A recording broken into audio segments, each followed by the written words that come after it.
morning po mga kabs. Kumusta po kayong lahat? So nabinyagan na po no. Nung pagkagawa po ng ano natin ng pinagawa natin sa fish pan, ayan, umulan. So ito nga rin po yung rason kaya nagpagawa po kami ng ano ng parang garahe na rin po yan kung sakaling pag nag-start na po kami ng fingerlings, ayan po yun. So dyan namin lalagay. So paunti-unti po may development na po sa fish pan no. Ayan. So okay lang po magpagawa kayo ng ganyan kung may enough budget kayo.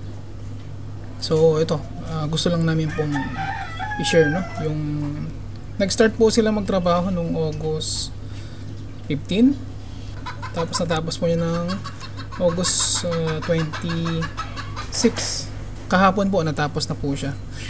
Kasi po lagi pong naulan dito sa amin, so hindi po continuous yung trabaho. Saka may ano rin po kasi may concrete din po kasi sa ilalim, may buhos. Kasi may umuulan-ulan po kasi, kaya ito delikado rin po kasi kapag umuulan nagtatrabaho sila ng ganyan. So finally yan, natapos na rin po.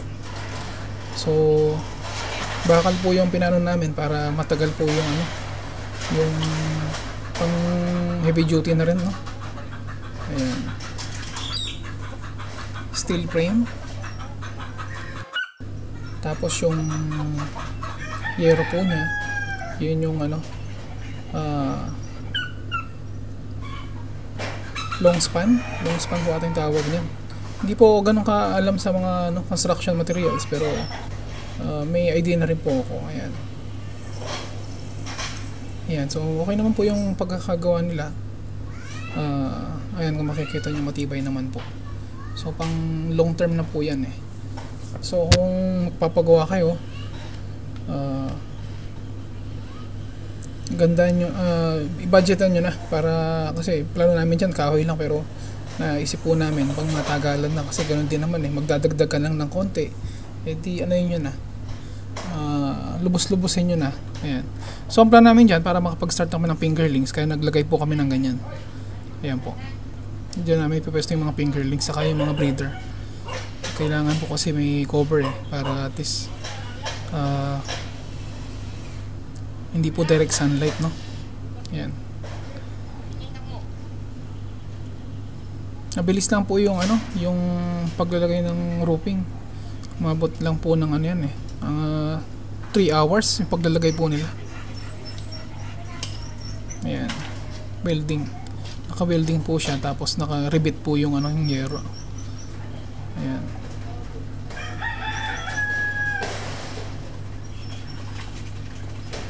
So sa materialis po, kung magpapagawa kayong ganyan, maabot na po siya as of August 2023. Yung ganyan po kalaki, nasa ano po kasi yan eh, nasa 5 by 8 po yung lapad, saka yung haba no, 5 by 8. Tapos yung sa materialis po, yung total na gastos nyo nasa ano na rin po yan, nasa 33,000. Tapos yung labor, almost ano rin po, 50%. So kulang po mga 50k yung ano na gastos dyan. Ganyan pa lang po So next project po nyan, para dyan sa fingerling saka yung sa breeder, papalagay po namin dito. Ayan. Paunti-unti po may development po sa ano, pan.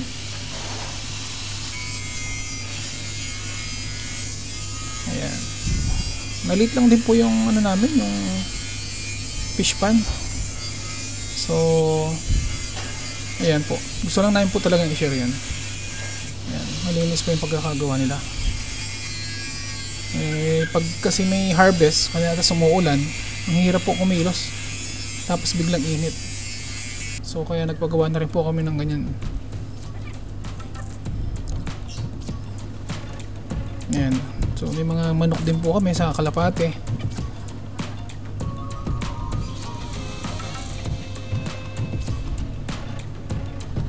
Isa nga po, kaya paunti-unti po no.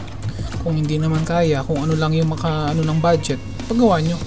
Kasi po yung construction materials, tumataas po yung value habang tumatagal yung panahon. So yun din po yung rason kaya paunti-unti. Kung may enough budget naman kahit paano, so binubuhos namin dito sa fish pan no, yung development po niya. So sinishare lang din po namin sa inyo. Wala pong masama kasi nagagamit naman po siya eh. Kumbaga kailangan po siya. So kailangan talaga siyang ano, okay lang po mag-invest kayo dito. So sa kitaan naman pong hito, medyo pagdating po ng August hanggang ano, okay naman so far. May mga area lang din po talaga na medyo mura yung ano, yung presyo ng mga hito, no.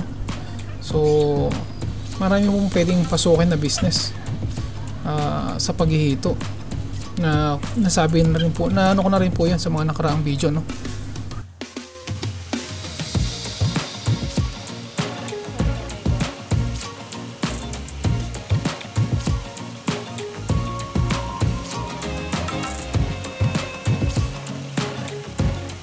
So ito po, magpapakain muna tayo sa pan number 2. Ayan, ganyan po sila ka sigla kumain kapag sa yung ano ng tilapia, yung fresh hasang, ganyan po talaga makikita nyo. So ito po yung update dun sa ano, no, dun sa pan number 3, yung 4,600 pieces. Siguro may mortality na rin po to kahit paano, no.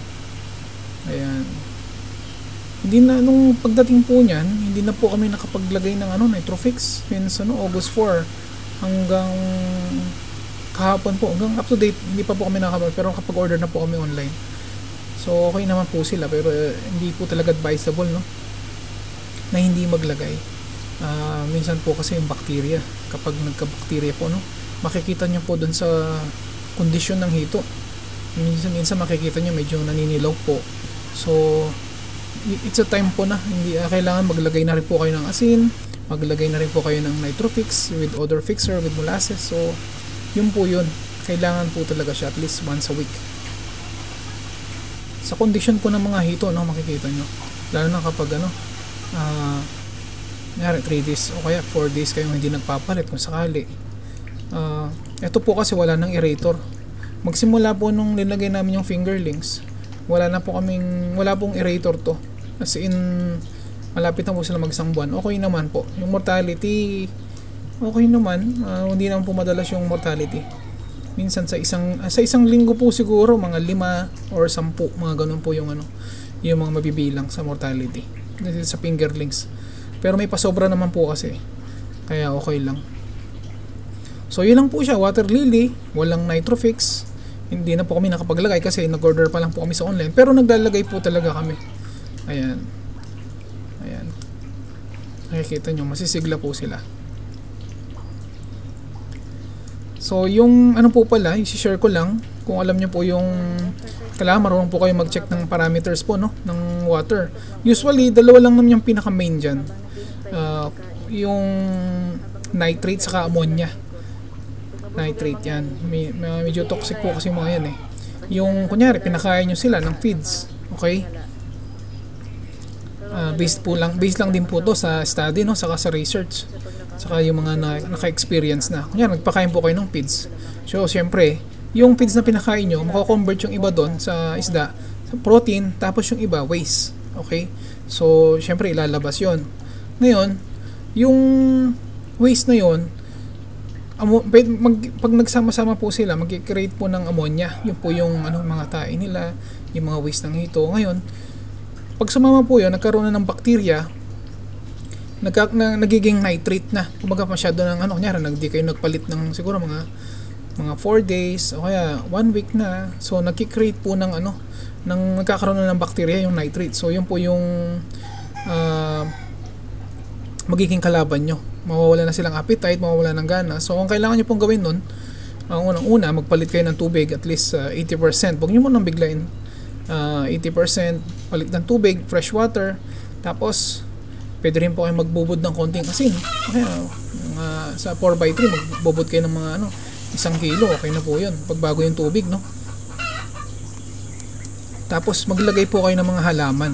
Ayan, kunyari water lily, sila po kasi yung nag-absorb ng ng mga nitrate, tapos nagtisilbi na rin po yan oxygen nila. Ayan, kung makikita nyo po sa video. So yun lang po guys, maraming salamat po at God bless po ang lahat. Sana may natutunan po kayo sa video na to. At salamat po sa pagtutok sa cubsfarming.tv. So mag-upload po tayo uli ng mga video, no, na educational. At So yun lang po. Maraming salamat po and God bless po ang lahat. Bye bye.